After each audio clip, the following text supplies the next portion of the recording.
Apakah ekonomi Malaysia jatuh? Ancaman total bagi tenaga kerja. Di tengah gejolak ekonomi global yang tidak menentu, muncul pertanyaan besar yang menggema di berbagai sudut Asia Tenggara. Apakah ekonomi Malaysia sedang jatuh? Pertanyaan ini bukan hanya sekadar refleksi atas angka-angka statistik yang tertera di laporan ekonomi Bank Negara Malaysia, tetapi juga cerminan dari keresahan mendalam yang dirasakan oleh jutaan rakyat Malaysia, terutama mereka yang menggantungkan hidup dari dunia kerja yang semakin tak pasti. Isu ini mengemuka bukan tanpa sebab.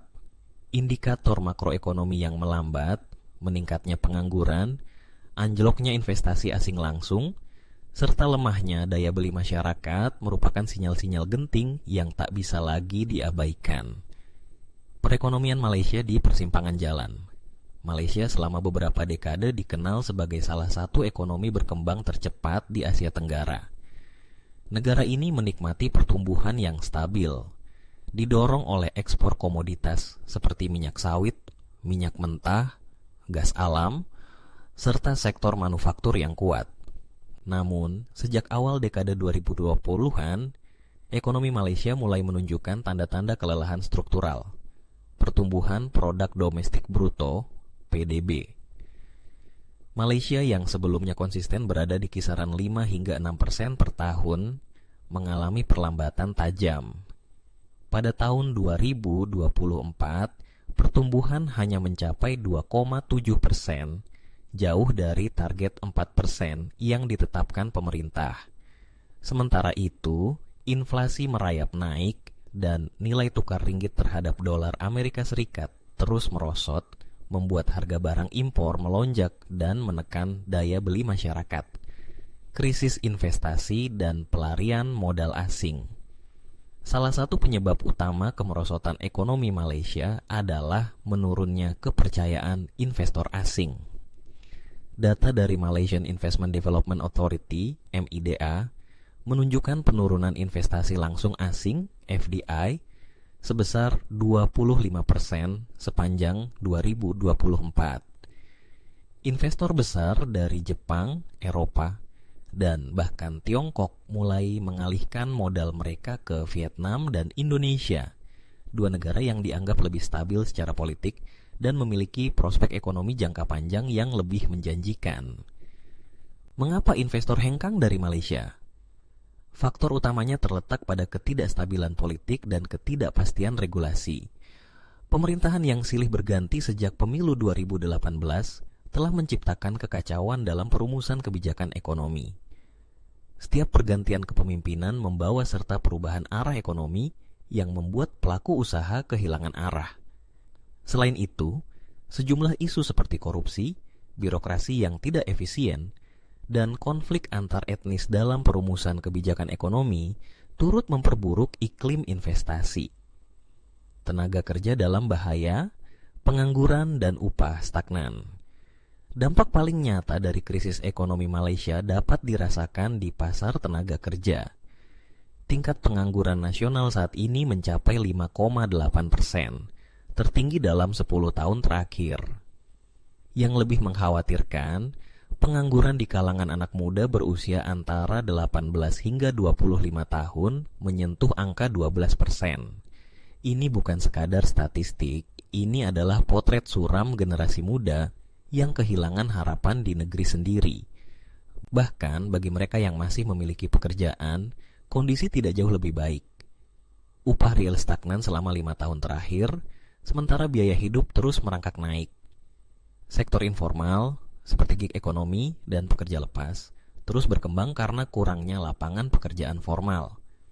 Hal ini menciptakan lapisan baru kelas pekerja yang rentan, tanpa jaminan sosial, tanpa perlindungan hukum yang memadai, dan berisiko mengalami eksploitasi ekonomi. Fenomena brain drain, Malaysia kehilangan talenta terbaiknya. Krisis tenaga kerja tidak hanya terjadi di kalangan buruh dan pekerja kasar, tetapi juga merambah ke kelas profesional dan akademisi. Ribuan lulusan terbaik Malaysia, terutama di bidang teknologi, kesehatan dan riset, memilih hijrah ke Singapura, Australia, Inggris, atau negara-negara Teluk demi mencari penghidupan yang lebih layak. Fenomena ini dikenal sebagai brain drain, dan Malaysia termasuk negara dengan tingkat emigrasi profesional tertinggi di kawasan ASEAN. Ironisnya, pemerintah belum mampu menawarkan solusi konkret. Program-program seperti Talent Corp yang ditujukan untuk menarik kembali diaspora Malaysia justru berjalan stagnan, bahkan tidak mampu mengatasi persoalan mendasar seperti gaji yang tidak kompetitif, kesempatan kerja yang terbatas, dan ketidakadilan dalam perekrutan berdasarkan etnis atau koneksi politik. Sektor industri dan manufaktur, dulu tangguh kini rapuh. Sektor manufaktur yang dulunya menjadi tulang punggung ekonomi Malaysia kini mengalami penurunan kapasitas produksi. Banyak pabrik elektronik dan otomotif mengurangi jumlah produksi atau bahkan merelokasi pabrik ke negara lain. Kenaikan biaya bahan baku, kekurangan tenaga kerja terampil, dan gangguan rantai pasokan pasca pandemi menjadi penyebab utama. Lebih buruk lagi, industri kecil dan menengah (IKM) yang menyerap lebih dari 60% tenaga kerja Malaysia kini menghadapi ancaman gulung tikar massal akibat lemahnya permintaan domestik. Tanpa insentif dan stimulus fiskal yang tepat, sektor ini bisa runtuh, menambah beban pengangguran yang sudah tinggi. Sektor pertanian dan perkebunan bertahan tapi terluka. Sementara itu, sektor pertanian dan perkebunan juga tidak luput dari tekanan. Produksi kelapa sawit, komoditas ekspor utama Malaysia, mengalami penurunan akibat pembatasan ekspor dari Uni Eropa dan tekanan dari kelompok lingkungan global. Ribuan petani kecil kehilangan pasar dan menghadapi fluktuasi harga yang tajam. Di pedesaan, kemiskinan meningkat secara signifikan, menciptakan jurang kesenjangan yang semakin dalam antara kota dan desa. Solusi yang ditawarkan pemerintah. Apakah cukup? Pemerintah Malaysia menyadari bahwa krisis ini bisa berubah menjadi bencana nasional jika tidak ditangani segera. Namun, kebijakan yang diambil sejauh ini dinilai belum menyentuh akar masalah. Program bantuan tunai berskala kecil seperti Bantuan Prihatin Nasional, BPN, dianggap hanya bersifat sementara dan tidak mampu menciptakan lapangan kerja baru.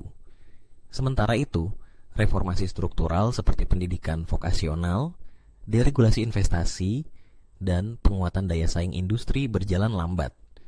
Beberapa pengamat menyarankan agar pemerintah lebih agresif dalam melakukan reformasi pajak, memperluas basis penerimaan negara tanpa memberatkan rakyat kecil, serta meningkatkan investasi di bidang riset dan teknologi. Tanpa inovasi dan keberanian mengambil keputusan besar, ekonomi Malaysia bisa saja terjebak dalam middle income trap, jebakan negara berpendapatan menengah yang tidak mampu menjadi negara maju karena lemahnya produktivitas dan inovasi. Perbandingan dengan negara tetangga, mengapa Malaysia tertinggal? Jika dibandingkan dengan negara-negara tetangga seperti Vietnam dan Indonesia, posisi Malaysia saat ini justru makin terpinggirkan. Vietnam, misalnya, berhasil menarik investasi raksasa dari perusahaan teknologi dunia seperti Apple dan Samsung karena reformasi regulasi dan insentif fiskal yang menarik. Sementara Indonesia dengan program hilirisasi industri berhasil menarik perhatian dunia sebagai destinasi investasi baru untuk logam dan energi terbarukan. Malaysia yang sebelumnya unggul dalam infrastruktur dan kualitas tenaga kerja kini justru tertinggal karena stagnasi kebijakan dan konflik internal. Ini adalah peringatan keras bahwa tanpa langkah konkret, keunggulan kompetitif Malaysia akan terkikis habis. Krisis kepercayaan dari pasar hingga rakyat. Lebih dari sekadar krisis ekonomi, Malaysia saat ini menghadapi krisis kepercayaan yang lebih dalam. Masyarakat kehilangan kepercayaan terhadap elit politik yang dinilai gagal mengelola negara secara transparan dan berkeadilan. Rasa frustasi ini tercermin dalam meningkatnya gelombang migrasi ke luar negeri, maraknya gerakan protes sosial, serta penurunan partisipasi dalam proses demokrasi. Jika pemerintah tidak segera mengembalikan kepercayaan rakyat melalui kebijakan yang berpihak pada kesejahteraan umum, maka Malaysia bisa menghadapi ancaman instabilitas sosial yang lebih luas. Jalan panjang menuju pemulihan. Ekonomi Malaysia memang belum benar-benar jatuh, tetapi sedang berada di tepi jurang yang berbahaya. krisis tenaga kerja, stagnasi industri, lemahnya investasi, serta merosotnya kepercayaan publik adalah peringatan serius bahwa reformasi menyeluruh bukan lagi pilihan, tetapi keharusan. Pemerintah Malaysia harus segera mengambil langkah konkret, mulai dari penyederhanaan regulasi, reformasi pendidikan dan pelatihan kerja, penguatan sektor real, hingga memperbaiki tata kelola pemerintahan. Tanpa itu semua, generasi masa depan Malaysia akan menjadi korban dari kelalaian masa kini. Ekonomi yang lemah bukan hanya sekadar angka-angka di grafik, tetapi tentang manusia, tentang mimpi-mimpi yang tertunda, keluarga yang kehilangan penghasilan, dan anak muda yang kehilangan harapan. Pertanyaannya sekarang bukan lagi apakah ekonomi Malaysia jatuh, tetapi apa yang akan dilakukan untuk mencegah kejatuhan total itu menjadi kenyataan.